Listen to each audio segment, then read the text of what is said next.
जय महाराष्ट्र मित्रांनो, स्वागत आहे आपल्या यूट्यूब चॅनलमध्ये. महाराष्ट्र होमगार्ड भरती 2024 आणखीन एका अपडेटसह मी आलेलो आहे.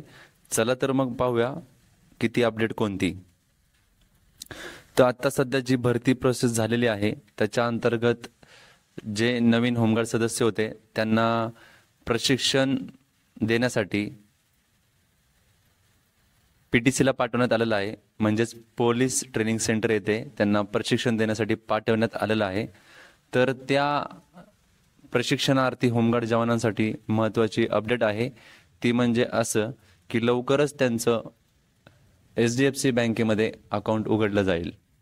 तर ते अकाउंट उघडल्यानंतर त्याच्यापासून कोणते कोणते लाभ मिळतात किंवा ते अकाउंट उघडण्यासाठी कोणते कोणते डॉक्युमेंट्स लागतील याची माहिती या व्हिडिओमध्ये देण्यात येणार आहे. चला तर मग पाहूया. तर बघा, सदरचे परिपत्रक हे 2022 साली जून 2022 साली आले होते. तर बघा, विषय होमगार्ड संघटनेच्या आस्थापनेवरील सर्व जिल्हा कार्यालयातील सर्व मानसेवी होमगार्ड व वेतनीय कर्मचारी तसेच अधिकारी यांचे बँक खाते HDFC बँकेत वर्ग करण्याबाबत. म्हणजेच त्यावेळेस जे कर्मचारी होमगार्ड संघटनेमध्ये होते त्यांचं सर्वांचं बँक खातं हे HDFC मध्ये ट्रान्सफर करण्यात आलेलं आहे. आणि त्यानंतरनं जीही भरती झाली किंवा होईल त्यांचं सर्वांचं अकाउंट हे HDFC बँकेतच उघडण्यात येणार आहे. बघा, संदर्भ शासन गृह विभाग यांचे परिपत्र क्रमांक ज्याप्रमाणे दिला आहे त्याप्रमाणे. तर बघा, त्यामध्ये आता पुढे पाहूया आपण. होमगार्डना कायदा व सुव्यवस्था दरम्यान पोलिसांसोबतच कर्तव्यावर तैनात करण्यात येते. त्यावेळी काही अघटित घडण्याची शक्यता नाकारता येत नाही. यास्तव पोलिसांप्रमाणेच होमगार्डनाही विम्याचे संरक्षण मिळणे आवश्यक आहे. तथापि अद्यापर्यंत होमगार्डना शासनाकडून कोणतेही विम्याचे संरक्षण देण्याची तरतूद नाही. तिथेच त्यामध्येच पुढे आहे, सदर प्रकरणी होमगार्डना विमा संरक्षण देण्यासंदर्भात माननीय राज्य गृहमंत्री गृह शहरे यांच्या अध्यक्षतेखाली दिनांक 8/6/2021 रोजी तसेच माननीय मंत्री गृह यांच्या अध्यक्षतेखाली 13/12/2021 रोजी बैठक आयोजित करण्यात आली होती. सदर बैठकीमध्ये होमगार्डना विम्याचे संरक्षण देण्याबाबत महासमादेशक यांचे स्तरावर कार्यवाही करण्याकरिता निर्देश दिले होते. त्यानुसार होमगार्डना विम्याचे संरक्षण देण्याची मुख्यालयाच्या विचारधीन होती. म्हणजेच विमा संरक्षण देण्याची बाब ही मुख्यालयाच्या विचारधीन होती. त्यानुसार खालीलप्रमाणे सर्व होमगार्डना म्हणजेच सर्व होमगार्ड कार्यालयांना निर्देश देण्यात येत आहेत. बघा, आपण पाहू शकतो, HDFC बँकेचे प्रत्येक होमगार्ड स्वयंसेवकांना तसेच वेतनी कर्मचारी अधिकारी खालीलप्रमाणे विमा व अन्य सोयीसुविधा उपलब्ध करून दिलेल्या आहेत. बघा, विनामूल्य वैयक्तिक अपघात विमा 50 लाख रुपये. नंबर 2, विनामूल्य वैयक्तिक अपघात विमा 10 लाख रुपये. नंबर 3, विनामूल्य स्थायी अपघाती विकलांगता विमा 50 लाखापर्यंत. नंबर 4, विनामूल्य स्थायी आंशिक अपघाती विकलांगता विमा 50 लाखापर्यंत. तर आपण पाहू शकतो अशा प्रकारे हे आहे. त्यानंतर पुढे नंबर बघा, 5 नंबर आहे, विनामूल्य शैक्षणिक लाभ 4 लाखापर्यंत खातेधारकाच्या अवलंबित असलेल्या पाल्यांना निधन झालेल्या प्रकरणी. म्हणजेच जर एखाद्या होमगार्ड जवानाचं ऑन ड्युटी निधन झालं तर त्याच्या पाल्यांना शैक्षणिक लाभ देण्यासाठी 4 लाखापर्यंतचा लाभ मिळू शकतो. नंबर 6, रुग्णालयात दाखल झाल्यावर 15 दिवसापर्यंत दररोज 1000 रुपयाप्रमाणे विनामूल्य लाभ. जर अपघात वगैरे झाला असेल तर 15 दिवसापर्यंत जेव्हा आपण हॉस्पिटलाइज करतो त्यावेळेस ॲडमिट केलं असेल तर 15 दिवसापर्यंत 1000 रुपयाप्रमाणे लाभ मिळतो. नंबर 7, विनामूल्य जीवन विमा 4 लाख रुपये. नंबर 8, व अतिरिक्त अन्य सोयी सुविधा. बघा, वरीलप्रमाणे सर्व जिल्हा समादेशक होमगार्ड यांनी त्यांचे पटावरील सर्व कार्यरत मानसेवी होमगार्ड स्वयंसेवक तसेच अधिकारी तसेच वेतनी कर्मचारी आणि अधिकारी यांचे बँक खाते आहरण व संवितरण अधिकारी DDO सहित HDFC बँकेत वर्ग केल्यानंतर वरील प्रमाणे लाभ मिळणार आहे. तसेच संबंधितांना HDFCची बँक खाते उघडणे ऐच्छिक स्वरूपाचे राहील. सदर बाब संबंधित नजरेस आणावी व त्यानुसार यथोचित कार्यवाही करावी. बघा, त्यावेळेसचे पोलीस महासंचालक तथा महासमादेशक होमगार्ड महाराष्ट्र राज्य मान्य Shri doctor BK Upadhyay sir यांच्या वेळेस हे पारित झालेलं आहे, हे परिपत्रक निघालेलं आहे. तर आपण पुढे पाहू शकतो हे म्हणजेच कुठं कुठं दिलेलं आहे या संबंधित नोंदी किंवा हे परिपत्रक. त्यानंतर आपण पुढे पाहूया. बघा, कोणते कोणते फायदे मिळणार आहेत यामध्ये आपण आता जे फायदे मिळत आहेत ते पाहूया. तर बघा, होमगार्ड्स महाराष्ट्र वेतन खात्यावरील मिळणारे फायदे. तर बघा, तुमचं जे अकाउंट ओपन केलं जाणार आहे ते 0 बॅलन्स सॅलरी असणार आहे. म्हणजे 0 बॅलन्सने अकाउंट तुमचं ओपन केलं जाणार आहे. जे तुमचं सॅलरी अकाउंट ओपन होत आहे तर 0 बॅलन्सने होणार आहे. त्याचबरोबर नंबर 2, वैयक्तिक अपघात विमा संरक्षण तुम्हाला याद्वारे मिळणार आहे. जर तुम्ही HDFCमध्ये अकाउंट तुमचं उघडलं गेलं तर वैयक्तिक अपघात विमा संरक्षण तुम्हाला मिळणार आहे. नंबर 3, डेबिट कार्डवर मोफत वैयक्तिक अपघात मृत्यू विमा. बघा, म्हणजे तुम्ही बँक अकाउंट उघडल्यानंतर तुम्हाला जे ATM डेबिट कार्ड दिलं जाणार आहे ते जर तुमचं ॲक्टिवेट असेल, म्हणजे तुम्ही रेग्युलर त्याच्यावरून व्यवहार वगैरे करत असाल तर तुम्ही विम्यास पात्र आहात. म्हणजेच कधी काही अपघात झाला तर तुमचं जे डेबिट कार्ड स्वॅप होतं त्याच्या आधारावर तुम्हाला विमा दिला जाणार आहे. त्याचबरोबर पुढचा मुद्दा आहे हवाई अपघात विमा संरक्षण. बघा, जर विमान प्रवास करताना काही अपघात झाला तर त्यावेळेस देखील याचं संरक्षण आहे विम्याचं.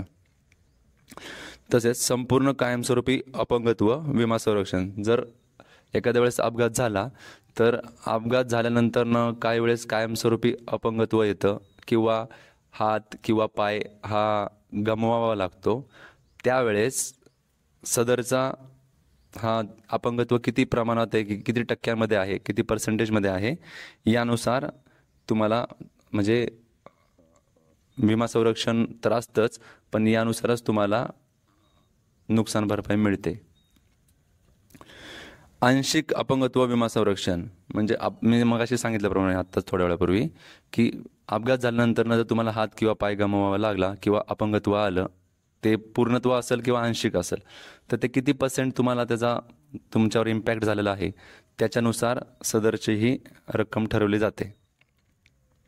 सुरक्षा रक्षकांच्या मुलांच्या शिक्षणासाठी विमा संरक्षण.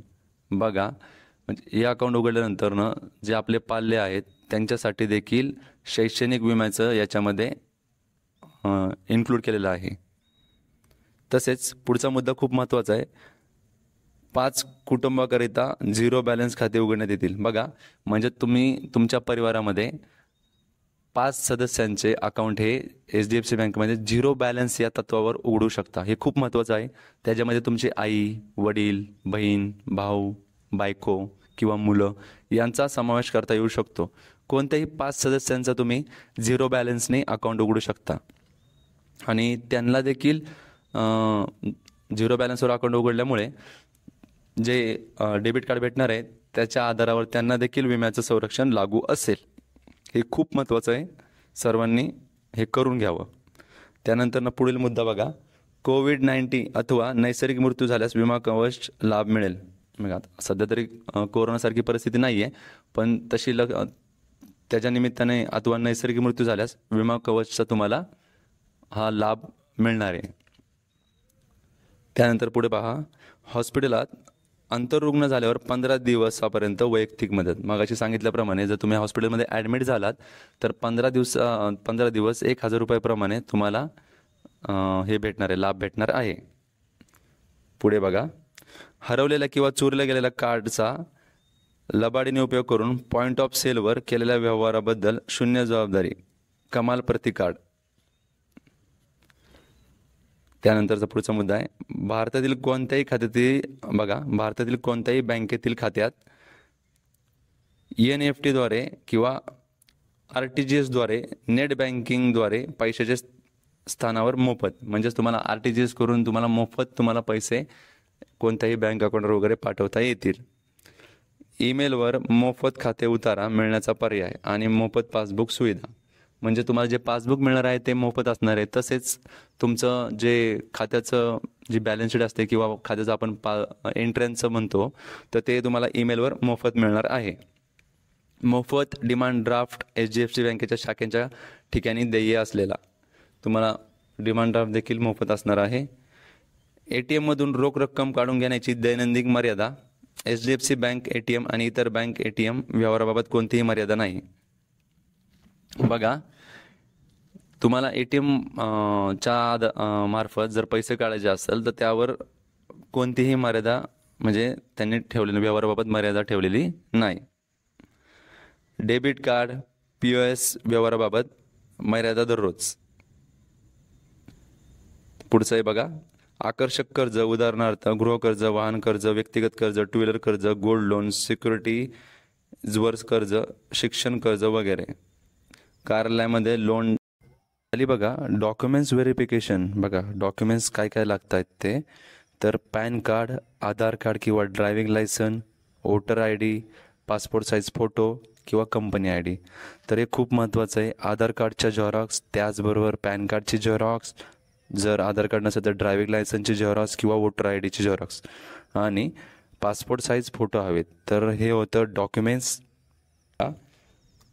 याच्यामध्ये खूप काही मुद्दे जे आहेत ते खूप महत्त्वाचे आहेत, जसं की 0 बॅलन्स अकाउंट, त्याचबरोबर जे विमा संरक्षण लागू होणार आहेत ते, त्याचे फायदे, त्याचबरोबर तुम्हाला मोफत जे